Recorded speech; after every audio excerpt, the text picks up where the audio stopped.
हाय दोस्तों, स्वागत है आपका मेरे YouTube चैनल महेश 1.0 मैथ में। और इस चैनल के माध्यम से मैं आपके लिए लेकर आता हूं कक्षा 6वीं से लेकर 10वीं तक जितने भी बेसिक कॉन्सेप्ट हैं उनके लेक्चर।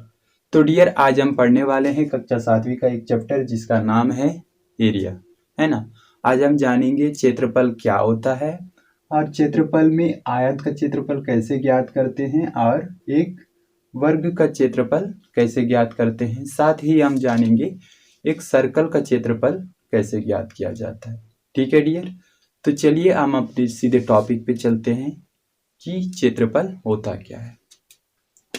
तो जैसे आपको यहाँ पे दिखाई दे रहा होगा 1 2 3 4 हमारे पास 4 आकृति है, जिसमें 1 और 2 में आपके सर्कल है, 3 और 4 में आपको दिखाई दे रहे होंगे एक वर्ग है, एक स्क्वायर है। तो डियर, इन दोनों में से और इन दोनों में से मैं आपको ये पूछूं कि इसमें से बड़ा कौन है और इन दोनों में से बड़ा कौन है, तो आप देखते साथ बता देंगे कि ये जो पहला नंबर है वो बड़ा है इन दोनों में से, और इन दोनों में से तीसरा नंबर का ये बड़ा है। तो आपने ये डिसाइड कैसे किया कि ये बड़ा है? क्योंकि आपको पता है ये बहुत ज़्यादा जगह को घेरा हुआ है, ये कम जगह को घेरा है। ये आपका बहुत ज़्यादा जगह को घेरा है, ये कम जगह को घेरा है। तो आपने ज़्यादा जगह घेरा है इसलिए इसको बड़ा कहा, इसमें भी इसने ज़्यादा जगह घेरा है इसलिए इसको क्या कहा आपने? बड़ा कहा। तो आपको एक बात नोट करना है, यदि कोई वस्तु या आकृति समतल पर है ना, प्लेन कैसा होना चाहिए? समतल होना चाहिए। ठीक, जगह कैसा होना चाहिए? समतल होना चाहिए। पर जितनी जगह घेरती है वह उसका क्या कहलाता है डियर? क्षेत्रफल कहलाता है। मतलब ये जो 1 नंबर का सर्कल है वो जितना जगह को घेरा हुआ है वो उसका क्या कहलाएगा? क्षेत्रफल। यहाँ पे 2 नंबर का जितना जगह घेरा है वो उसका क्षेत्रफल, 3 नंबर का जितना जगह घेरा है वो उसका क्षेत्रफल, 4 नंबर का जितना जगह घेरा है वो उसका क्या कहलाएगा डियर? क्षेत्रफल कहलाएगा। तो आपको पता चल गया कि क्षेत्रफल क्या होता है। और जो वस्तु जितनी ज़्यादा जगह घेरती है वो उतना ही बड़ा होता है। आप यहाँ पे देख सकते हैं ये बड़ा है, ये कम जगह घेरा है यानी कि ये छोटा है। यहाँ पे आप सर्कल को देख सकते हैं, ये थोड़ा सा जगह घेरा हुआ है तो ये छोटा है, और ये थोड़ा ज़्यादा जगह घेरा है तो थोड़ा बड़ा है। तो इससे निष्कर्ष निकलता है कि अगर वो थोड़ा जगह घेरता है तो वो छोटा है, ज़्यादा जगह घेरता है तो वो बड़ा है। ठीक है डियर, मेरे ख्याल से आपको समझ में आ गया होगा कि क्षेत्रफल क्या होता है ना। चलिए अब हम समझते हैं कि इसकी इकाई कैसे क्या होती है। मतलब कि दूरी नापने के लिए हमारे पास होता है किलोमीटर, मीटर, है ना। मान लो पानी नापना हो या फिर कोई भी तरल पदार्थ के लिए हमारे पास लीटर होता है, हम लोग लीटर में नापते हैं। जैसे तेल 1 लीटर का होता है, आधा लीटर का होता है। ठीक, क्या उसी प्रकार हमारे पास क्षेत्रफल नापने के लिए भी कोई इकाई है या फिर कोई विधि है? तो डियर हाँ, हमारे पास एक इकाई है क्षेत्रफल नापने के लिए। उसके लिए हम जिसका भी क्षेत्रफल ज्ञात करना हो छोटे छोटे डब्बों में बांट देते हैं। ये डब्बा होता है 1 सेंटीमीटर और 1 सेंटीमीटर, मतलब लंबाई भी 1 सेंटीमीटर, चौड़ाई भी 1 सेंटीमीटर। ओके, देन इसका क्षेत्रफल कैसे फाइंड करेंगे? लंबाई का गुणा चौड़ाई से करेंगे, तो 1 इंटू 1, ये तो 1 रहेगा। ये भी सेंटीमीटर और ये भी आपका क्या है डियर? ये भी आपका सेंटीमीटर है। तो आप कहेंगे 2 बार सेंटीमीटर, ये एक बार मतलब वर्ग सेंटीमीटर, या आप इसे लिख सकते हैं 1 सेंटीमीटर स्क्वायर। ओके, तो आपको पता चल गया होगा कि जो क्षेत्रफल है उसका जो नापने की इकाई है क्या होती है? 1 वर्ग सेंटीमीटर। ठीक है, तो चलिए अब हम जानते हैं कि आयत का क्षेत्रफल कैसे फाइंड किया जाता है और एक वर्ग का क्षेत्रफल कैसे फाइंड किया जाता है। ठीक है डियर, सबसे पहले जान लीजिए कि ये आयत क्या होता है।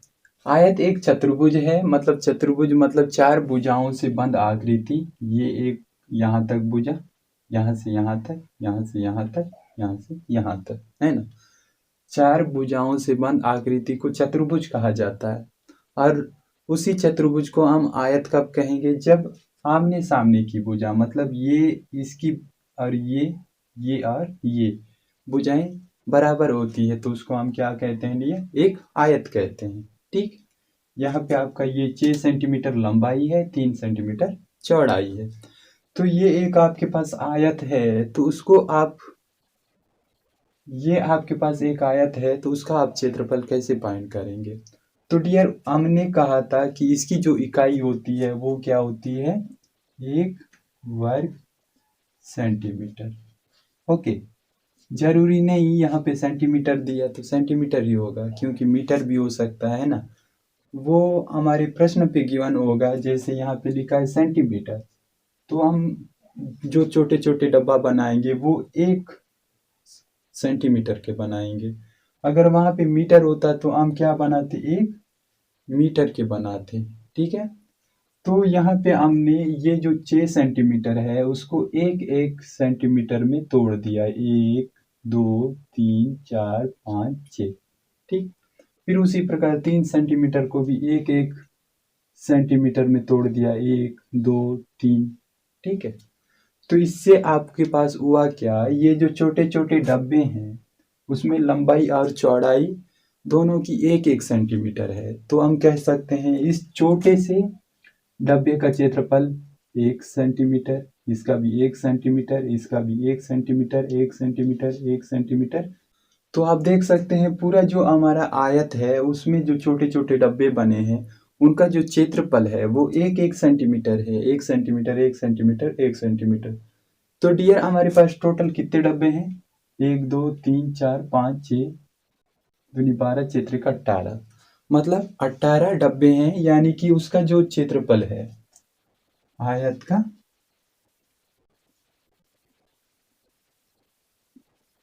क्षेत्रफल कितना आ गया है, 18 वर्ग सेंटीमीटर। ठीक है, वो कैसे फाइंड किया हमने, सबसे पहले जो हमारा गिवन आयत था उसमें जो 6 सेंटीमीटर है उसको हम 1 सेंटीमीटर में बांटे, फिर 3 सेंटीमीटर को भी 1 सेंटीमीटर में बांटे, तो हमारे पास ये डब्बे बन गए, है ना। तो हमको पता है कि एक डब्बे का जो क्षेत्रफल है वो 1 वर्ग इकाई होता है? तो टोटल कितने डब्बे हैं, 18 डब्बे हैं। 18 डब्बे में 1 वर्ग सेंटीमीटर का गुणा करूंगा तो फिर 18 एकम 18 वर्ग सेंटीमीटर आ जाएगा। तो ये आपका क्या है, आयत का क्षेत्रफल। लेकिन नोटिस करने वाली बात ये है कि यहाँ पे आपका लंबाई है 6 सेंटीमीटर, चौड़ाई है 3 सेंटीमीटर। अगर मैं चाहूँ 6 का गुणा 3 से करूं तो आप पाएंगे क्षेत्रिक 18 वर्ग सेंटीमीटर। यानी कि आपको इतने सारे डब्बे ना बना करके लंबाई का गुणा चौड़ाई से कर देते हैं तो भी आपका आंसर कितना आता है डियर, 18 वर्ग सेंटीमीटर आता है। तो हम कह सकते हैं कि जब भी कभी हमें आयत का क्षेत्रफल ज्ञात करना हो तो हम सिर्फ लंबाई का गुणा किससे कर देंगे, चौड़ाई से, तो हमारा क्या आ जाएगा, उसका क्षेत्रफल निकल कर आ जाएगा। ओके, तो चलिए अब हम आगे बढ़ते हैं और हम समझते हैं कि वर्ग क्या होता है। डियर, वर्ग आपका एक चतुर्भुज ही होता है। यहाँ पे आप देख सकते हैं 4 भुजाएं हैं और 4 भुजाओं से एक बंद आकृति है, और ये जो एंगल है वो 90 डिग्री होता है, 90 अंश का होता है, ये भी आपको याद रखना चाहिए। तो इसमें चारों भुजाएं बराबर होती है, इसलिए इसे वर्ग कहा जाता है। यानी कि ये भुजा, ये भुजा, ये चारों भुजाएं आपको जो दिख रही हैं ना, वो चारों भुजाएं आपस में बराबर होती हैं। तो उस स्थिति में हम इसे क्या कहते हैं, वर्ग कहते हैं। यहाँ पे वर्ग की एक भुजा 4 सेंटीमीटर की है, दूसरी भी 4 है, तीसरी चौथी भी 4 सेंटीमीटर की है। तो इसका हम क्षेत्रफल कैसे ज्ञात करेंगे, तो ये जो 4 सेंटीमीटर का है उसे हम 1 सेंटीमीटर में तोड़ दिए, 1 2 3 4। देन इधर भी 1 सेंटीमीटर, 1 2 3 4। तो यहाँ आप देख सकते हैं जो एक एक सेंटीमीटर के आपके पास डब्बा बने हैं उनका क्षेत्रफल कितना होता है 1 वर्ग सेंटीमीटर, यानी कि ये भी 1 वर्ग 1 वर्ग 1। तो आप यहाँ देख सकते हैं सब छोटे छोटे डब्बे 1 वर्ग सेंटीमीटर के हैं, है ना। मतलब उनका जो क्षेत्रफल है 1 वर्ग सेंटीमीटर है। तो सबको जोड़ दीजिए तो आपका 1 वर्ग का क्या निकल के आएगा क्षेत्रफल। तो आप बोलेंगे 1 2 3 4 5 6 7 8 9 10 11 12 13 14 15 16, यानी वर्ग का जो क्षेत्रफल है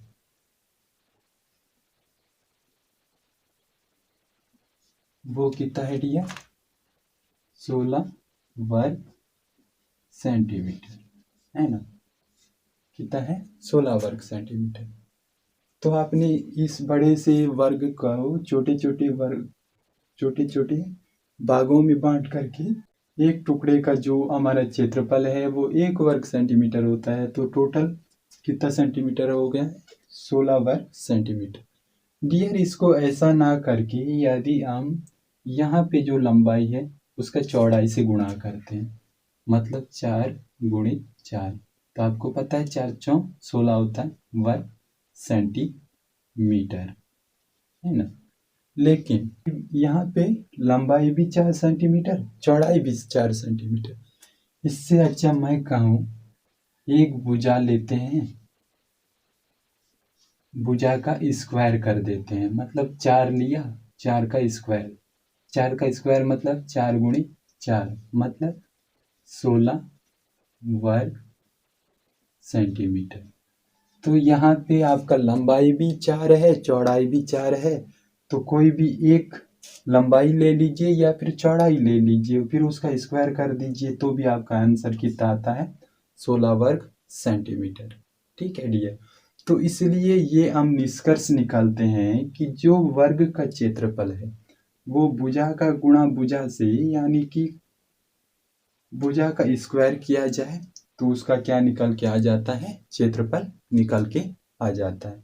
तो मैं उम्मीद करता हूँ आयत का क्षेत्रफल कैसे निकाला जाता है लंबाई गुणित चौड़ाई, और वर्ग का क्षेत्रफल कैसे निकाला जाता है भुजा गुणित भुजा, यानी भुजा का स्क्वायर। आप चाहे तो यहाँ पे भी लंबाई गुणित चौड़ाई कर सकते हैं, जरूरी नहीं कि भुजा का स्क्वायर करें, है ना।